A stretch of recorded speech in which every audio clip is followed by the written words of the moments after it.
Sometimes you get a car so good, you have to review it twice.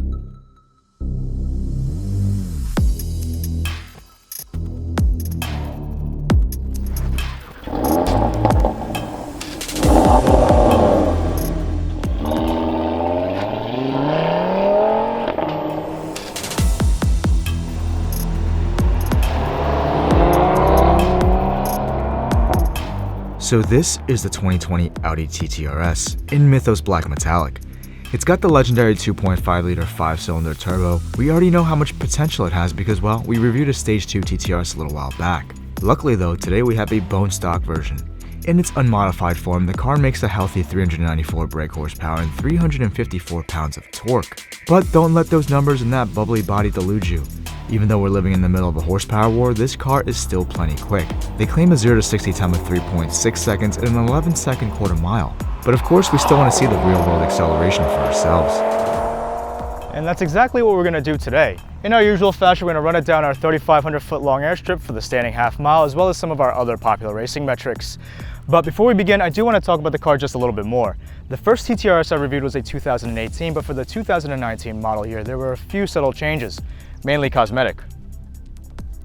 Bigger air intake scoops, a slightly redesigned front bumper, a more aggressive fixed rear spoiler, and some bits and pieces in the cabin. All these little things do help to make the car just a little bit more masculine, but I do stand by what I said the first time around, and it's that the overall shape of the vehicle is just a little bit on the effeminate side. Not necessarily a bad thing, just more cute than aggressive. Anyway, the TTRS starts at just over $67,000, but honestly, the way you'd be optioning it, you're probably closer to $75,000. This particular car is $77,000. Now, because this is an RS model, you're going to be going up against some pretty stiff competition. I'm talking mainly about the BMW M2 comp. Regardless, this car puts down pretty impressive stats for something claiming to have less than 400 horsepower, and I think that's because it's relatively light for a sports car in this day and age. Its listed curb weight is just a hair over 3,300 pounds, and even if you believe the horsepower claims of 394, you're looking at a power to weight ratio of roughly 8.4 to 1. That makes it more aggressive than the BMW M2's 8.9 to 1, and it's actually much closer to an M3 or M4. So without further ado, let's find out how fast this TTRS is.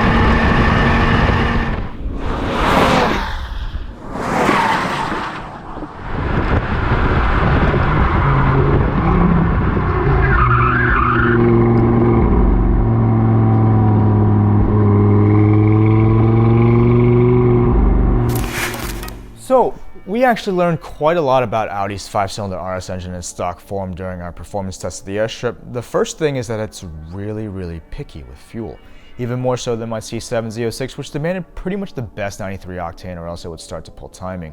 In our case, we had some Exxon 93 in the car the first time around, and it wasn't winter blend or anything like that because it's frickin' July right now and it's hot as balls.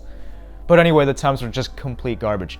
It actually ended up being slower than my wife's X6 M50, so then I thought, this can't be right, even after doing our DA correction. So I then connected with the owner, Kyle, and went about doing some more data logging. Eventually we found that the car needed just a bit more ethanol to raise the octane to about 95 octane, or in our case adding roughly an E20 mixture to 93. That was the only way we were able to get close to the times that were claimed by Audi and the magazines. Apparently this is an issue across the board with both RS3s and TTRSs. A little bit silly, but not completely obscene, I guess, because they're pushing quite a lot of power out of only 2.5 liters.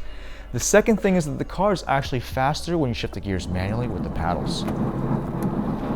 That's only odd because the first time around when we tested the Stage 2 TTRS, Sport Auto mode was faster, but that's also probably because the tune optimized the shift points. Anyway, just so you know, you can beat the computer in a stock TTRS by about 0.2 of a second if you shift yourself.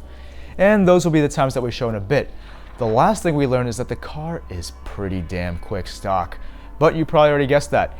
In the beginning of the video, I talked about how it should be competing with an M2 competition, and honestly, it looks like it would have been a really good fight if we put them head to head.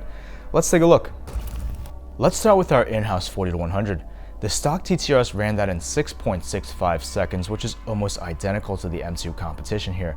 But we made this metric for easygoing highway punches or slower cars, so it's not the best measure of speed.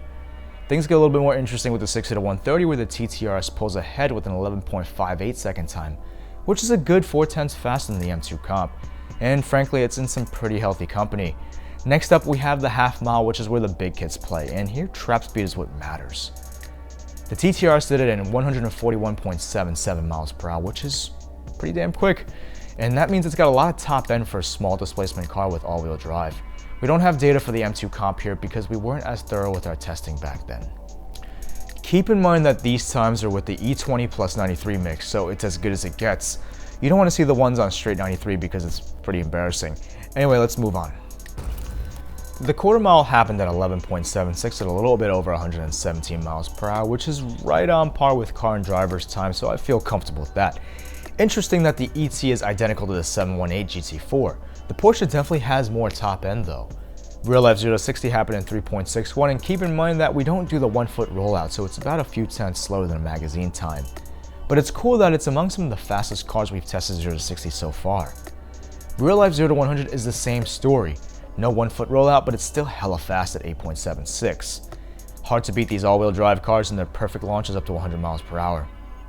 If you want to see a more detailed analysis of the data or see the whole fast list, check out a link in the description below.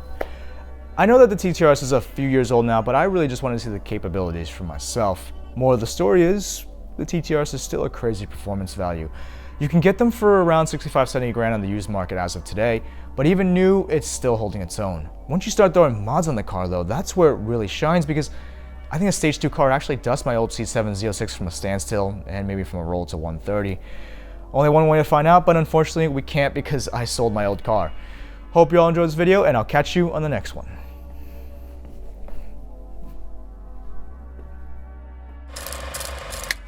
Hey guys, if you like this video, help a brother out by giving it a thumbs up. If you have any questions or if I said something weird, let me know in the comments below. You can also support the channel by sharing our stuff or maybe shop in the merch store. And if this is your first time here, don't forget to check out some of my other stuff. I produce all sorts of cool cinematic car content, so if that's your jam, hit that subscribe button and ring that bell icon for new episodes every week.